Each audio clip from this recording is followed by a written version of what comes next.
la semaine prochaine dans un si grand soleil. Elliot manipule sa mère pour qu'elle protège le braqueur de Montpellier après son évasion. Adèle comprend qu'elle doit faire le deuil de sa relation avec Victor. Attention, les paragraphes qui suivent contiennent des spoilers sur les épisodes d'Un si grand soleil diffusés la semaine prochaine sur France 2. Ève contrainte de protéger un criminel avec la complicité d'Elliot, Sarah corrompt un surveillant pénitentiaire et réussit à se faire évacuer de la prison en simulant une crise d'épilepsie. Sur la route, il s'échappe de l'ambulance mais se fait tirer dessus par un policier.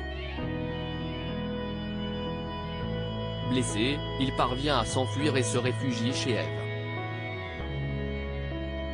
Il la menace de son arme pour qu'elle le soigne et accepte de le cacher le temps qu'il guérisse, et lui fait comprendre qu'Elliot en paiera les conséquences en prison si elle refuse. Pendant qu'Elliot tente de gagner du temps en interrogatoire, il envoie sa mère demander de l'aide à Charles pour soigner Sarah. Il fait pression sur son ami en le menaçant de l'accuser de complicité pendant son procès s'il refuse d'aider le braqueur. Après tout, si est-il lui qui a mis la MDMA dans le verre de Johanna? Contre toute attente, Ève découvre que Sarah est un homme doux et cultivé.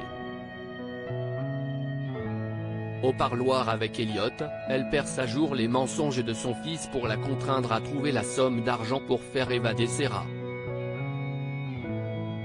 Se sentant manipulée une fois de plus, elle coupe court à leur discussion. Virgile, de plus en plus inquiet pour elle, surveille les allées et venues de son appartement. En apercevant Charles en sortir, il décide d'aller frapper à sa porte. Il tombe des nues en découvrant Sarah, qui le reconnaît. Pendant ce temps, Hakim est toujours dans le coma et son état ne s'améliore pas. Désespérée, Lucille demande à Afida ce qu'elle compte faire si son fils ne se réveille pas. Choquée à l'idée de devoir le débrancher, Afida lui demande de partir. Lucille s'énerve d'avoir été si maladroite, et redouble de présence au chevet d'Hakim. Adèle doit s'éloigner de Victor souffrant d'hypertension. Adèle doit éviter toute source de stress et de contrariété pour ne pas mettre en péril sa grossesse. Mais le fait que Victor s'implique auprès d'elle pour le bébé la perturbe. Elle finit par fondre en larmes et lui avoue qu'elle est toujours amoureuse de lui. Elle espérait que la perspective d'un enfant les rapprocherait à nouveau. Perdue, elle décide de s'éloigner de lui quelque temps en retournant chez ses parents, mais propose tout de même à Victor de faire une démarche de reconnaissance de paternité anticipée, pour lui prouver qu'elle ne coupera pas les ponts entre lui et l'enfant. Léa et Antonin sont sur un petit nuage et désormais en couple. Léa et Antonin filent le parfait amour.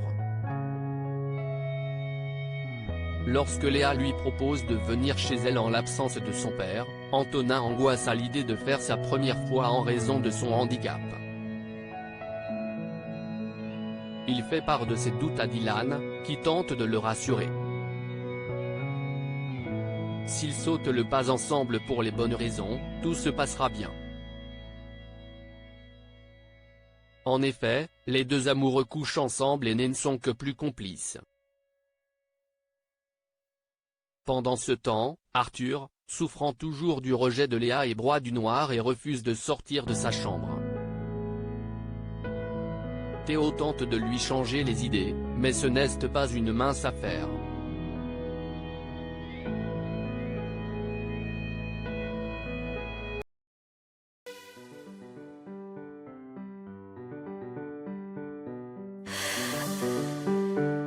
날